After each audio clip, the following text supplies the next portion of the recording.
এই যে রমজান মাস আসছে, ওরে বাবা রে, মুসল্লির তো শেষ নাই। কেউ বলছে থুতু গিলে নিয়েছি, মলি সাহেব কি হবে, ইঞ্জেকশন দেওয়া যাবে, হালকা একটু কেটে গেছে কি প্রবলেম।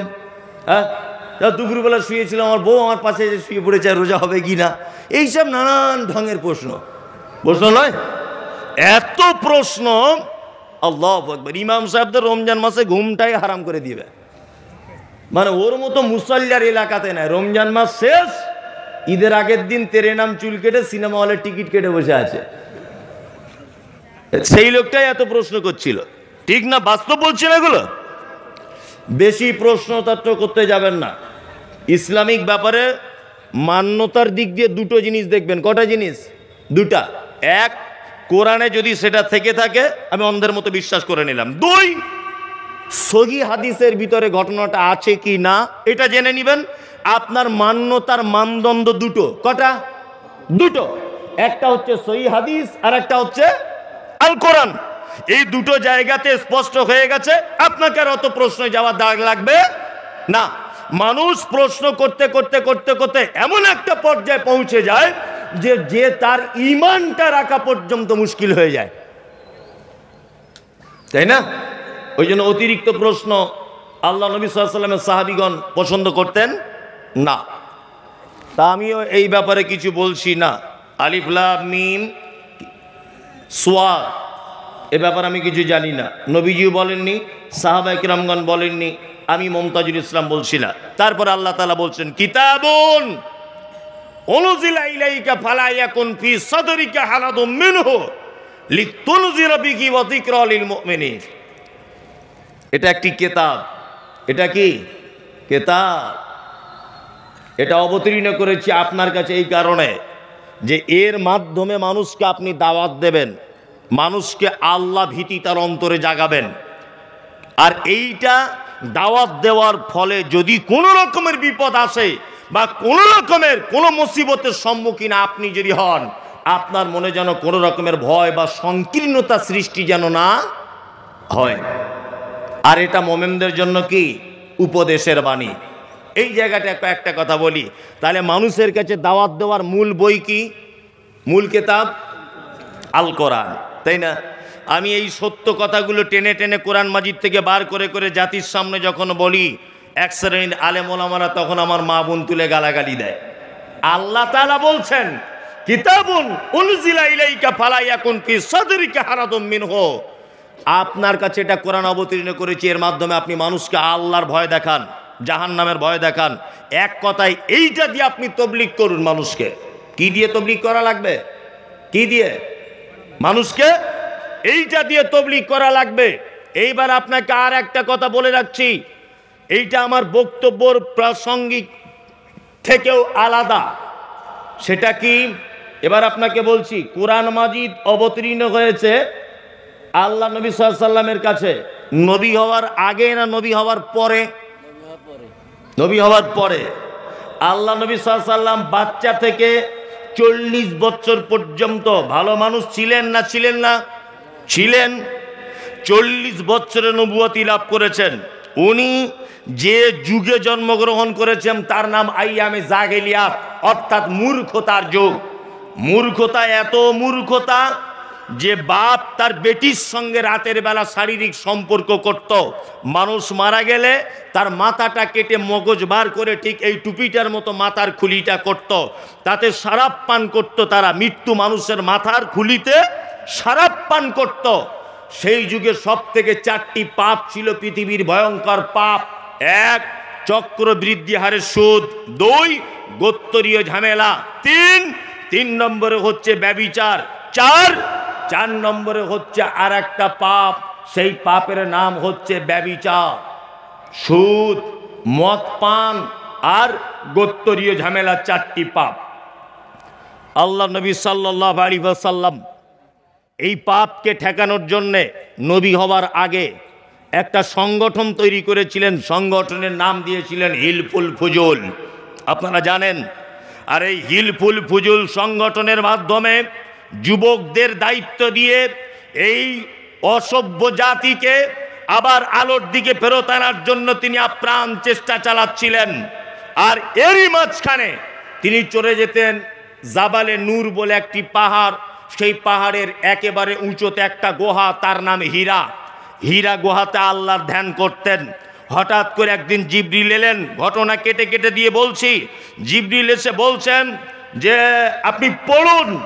আল্লাহ নবী সাল্লাল্লাহু আলাইহি ওয়াসাল্লাম বলছেন আমি পড়তে জানি না। জিবরিল আমিন আল্লাহ রসুলকে চেপে ধরলেন, ধরে বললেন পড়ুন। বলছে আমি পড়তে জানি না। আবার চেপে ধরলেন, পড়ুন। আল্লাহ নবী সাল্লাল্লাহু আলাইহি ওয়াসাল্লাম তিনি পড়লেন ইকরা বিইসমি রাব্বিকাল্লাযী খলাক। 5টি কোরআনের আয়াত অবতীর্ণ হলো। এইখানে আপনার কাছে আমার প্রশ্ন, সেটা হচ্ছে এই আল্লাহ নবী সাল্লাল্লাহু আলাইহি ওয়াসাল্লাম সর্বপ্রথম অসভ্য জাতিকে পরিবর্তন করার জন্য কাদের কাজে লাগিয়েছিলেন? হিলফুল ফুজুল সংগঠন দিয়ে। কাদের? যুবকদেরকে। নাম্বার 2, এতদিন পর্যন্ত জাতিকে পরিবর্তন করার জন্য নিজস্ব জ্ঞান ব্যবহার করছিলেন, নিজস্ব জ্ঞান দ্বারা জাতিকে পরিবর্তন করার চেষ্টা করছিলেন। আল্লাহ তাআলা হীরা গুহাতে ডেকে নিয়ে বলছেন নবী আপনি তো লেখাপড়া জানেন না, তার মানে আপনার পক্ষে সমাজ পরিবর্তন করা সম্ভব নয়। ওই জন্য পবিত্র আল কোরআনের যে বিষয় প্রথমে আয়াত অবতীর্ণ হলো ইকরা, আপনি প্রথমে পড়ুন। তার মানে বোঝা যায় শিক্ষিত মানুষ দিয়ে সমাজ পরিবর্তন করা সম্ভব। সমাজ পরিবর্তন করতে গেলে 3টে জিনিস দ্বারা সম্ভব। 1, ঐক্যবদ্ধ। আল্লাহ নবী সাল্লাল্লাহু আলাইহি ওয়াসাল্লাম ঐক্যবদ্ধ যুবকদেরকে নিয়ে সমাজ পরিবর্তন করতে চেয়েছিলেন। 2, যুবকদেরকে নিয়ে পরিবর্তন করতে হবে। সমাজের উন্নতি ঘটাতে হবে কাদের নিয়ে? যুবকদের। আর আমাদের, আরে বাবা মসজিদের সেক্রেটারি কে? বলছে ফটিক চাচা তুমি হও। চাচার বয়স কত না 75 বছর। ও তো নিজেই পেচ্ছাপ পায়খানা করে ফেলবে কাপড়ে, ও কি দায়িত্ব পালন করবে? 60 বছর বয়স হয়ে গেলে সরকার তাকে বাড়িতে বসিয়ে দেয়, চাকরি থেকে বসায় না। সরকার জানে না? সরকারি স্তরে উচ্চ মানুষ নেই? তারা জানে 60 বছর বয়স হয়ে গেছে মানে কানে কম শুনবে, চোখে কম দেখবে, স্কুলে এসে ভুলভাল পড়াবে। ওই জন্য মাস্টার হিসাবে তাকে বাড়িতে বসিয়ে বসিয়ে অর্ধেক বেতন দেওয়া হয়। তবুও সরকার বলে তুমি স্কুলে এসে আমার ছাত্রদেরকে সর্বনাশ করে দিও না, বাড়ি বসে বসে বেতন খাও তবুও ভালো, তবে তুমি স্কুলে আসতে পাবে না। ওই জন্য আমি বলি প্রত্যেক বক্তব্যতে এটা, যুবকদেরকে সব কাজে এগিয়ে নিয়ে আসার চিন্তা ভাবনা করুন। কি বললাম বুঝলেন? সব কাজে যুবকদের। 2 নম্বর, সমাজ পরিবর্তন করতে গেলে পবিত্র আল কোরআনের মাধ্যমে সমাজ পরিবর্তন করা লাগবে। আল্লাহ নবীকে পর্যন্ত ডেকে নিয়ে বলছেন ইকরা বিইসমি রাব্বিকাল্লাযী খলাক, আপনি কোরআন পড়ুন, তারপরে এইটার মাধ্যম দিয়ে সমাজ পরিবর্তন করুন। কি বললাম বুঝলেন? এইবার আপনার সঙ্গে আমার কয়েকটা কথা। আমাদের বর্তমান বাজারে একটা দল আছে না, যারা মানুষের কাছে তবলিগ করে করে বেড়ায় না? হ্যাঁ, এখানেও থাকলে থাকতে পারেন, আপনার সঙ্গে আমার কোনো আপত্তি নেই, কোনো জায়গাতে বিবাদ নেই। লোকটা 40 দিনের জন্য মানুষের কাছে দাওয়াত দেওয়ার জন্য বাড়ি থেকে বার হয়েছে। সঙ্গে নিয়েছে কি না, এই বগলে নিয়েছে ফাজাইলে আমল আর এই বগলে মুনতাখাবে হাদিস। এই দুটো কিতাব নিয়ে ও দাওয়াতের কাজ করছে। 40 দিন বাড়ি থেকে বার হয়ে গেছে, তবলিগের কাজ করছে। কিয়ামত পর্যন্ত যদিও তবলিগ করতে থাকে, তবলিগের সফলতা আসবে না, কোশ্চিনকালে আসবে না। কারণ হচ্ছে এই, ও নামাজ শেষেই দাঁড়িয়ে বলছে বাকি নামাজ বাদ আপনারা বসে যাবেন, দিন ও ইমানের কিছু কথা হবে। এইটা বলার পরে দেখছি ফাজাইল আমলটা খুলে খুলে পড়ছে, মুনতাখাবে হাদিস খুলে খুলে খুলে খুলে পড়ছে, মানুষকে শোনাচ্ছে। যদি ওই লোকটাকে বলেন দুটো কোরআনের আয়াত বাংলা অনুবাদ করে শোনান না, এর থেকে তো আরো ভালো কিতাব, বলবেন না আমাদের বড়রা মানা করে দিয়েছে। কি বলছি বুঝতে পারছেন না? কি বলবে? যে আমাদের বড়রা উপর থেকে মানা করে দিয়েছে। আবার কি বলে জানেন? আর একটা শব্দ, কি শব্দ? যে আমরা তো কিছু জানি না, আপনাদের কাছে শিখতে এসছি। এই শিখতে এসছি তা 40 দিন হাঁড়ি ঘন্টা নিয়ে বাড়ি থেকে বার হলি কেন? এলাকায় মাদ্রাসা নেই, সেখানে ভর্তি হও, বদমাইশি জায়গা পাও না। বলছে আমরা কিছু জানি না, আমরা আপনাদের কাছে শিখতে এসছি। তা তোমার এলাকায় মাদ্রাসা নেই? কোশ্চিন কালে দাওয়াতে সফলতা আসবে না। মানুষের কাছে দাওয়াত যদি দিতেই হয় কোরআন দিয়ে দাওয়াত দিতে হবে। তাবলীগ করুন, নামাজের পর দুটো ছোট্ট সূরা তেলাওয়াত করে, কোরআন মাজিদের দুটো আয়াত তেলাওয়াত করে তার বাংলা অনুবাদ করে দেন। এর থেকে ভালো দাওয়াত আর দাওয়াত নেই, আছে? নেই। আল্লাহ তারপরে নবীকে বলছেন কোরআনের কথা বলতে গেলেই সমস্যার সম্মুখীন হতে হবে। সমস্যা যখন হবে আপনার মনে যেন কোনো ভয় সংকীর্ণতা যেন তৈরি না হয়। আশ্চর্য ব্যাপার, আমি প্রথম যখন বক্তার জগতে এসেছি তখন বক্তব্য রাখতে রাখতে বলেছি এটা, যে ডাক্তার জাকির নায়েক, ডাক্তার জাকির নায়েক এ দেশের মাটিতে আছে? আছে? নাই। কোথায়? ওই মালয়েশিয়াতে গিয়ে বসে আছে। কেন? কারোর মেয়ের হাত ধরে টেনেছে? কারোর মেয়ের ওন্না ধরে টেনেছে? বাংলাদেশের যত বক্তা সব এই দেশের মাটিতে ভিসা পাচ্ছে। আব্দুর রাজ্জাক বিন ইউসুফ ভিসা পায় না, কারণ কি? আব্দুর রাজ্জাক বিন ইউসুফ তোমার মেয়ের ওন্না ধরে টেনেছে? ও ভিসা পায় না কেন? ওনার বেটা আব্দুল্লাহ বিন আব্দুর রাজ্জাক ভিসা পায় না কেন? সব বক্তা ভিসা পাচ্ছে, ও কেন পাবে না? আমাদের দেশের মাটিতে যত চোর গুন্ডা বাটপার তারা এ দেশের মাটিতে একেবারে 100% গতিতে চলাফেরা করছে, তাদেরকে কোনো জায়গায় কোনো বাধা নেই। ডাক্তার জাকির নায়েক তোমার কি সর্বনাশ করেছে? লোকটাকে দেশ ছেড়ে চলে যেতে হলো কেন? একটাই তার কারণ। কারণ কি? কোরআনের হক কথা বললে জাতি ছাড়বে কি না।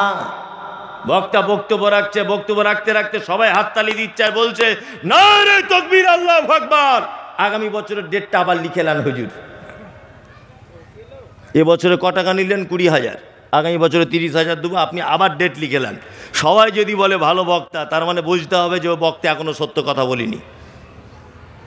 বক্তা স্টেজ থেকে নেমে যাবার পরেই গুতোগুতি শুরু হয়ে যাবে।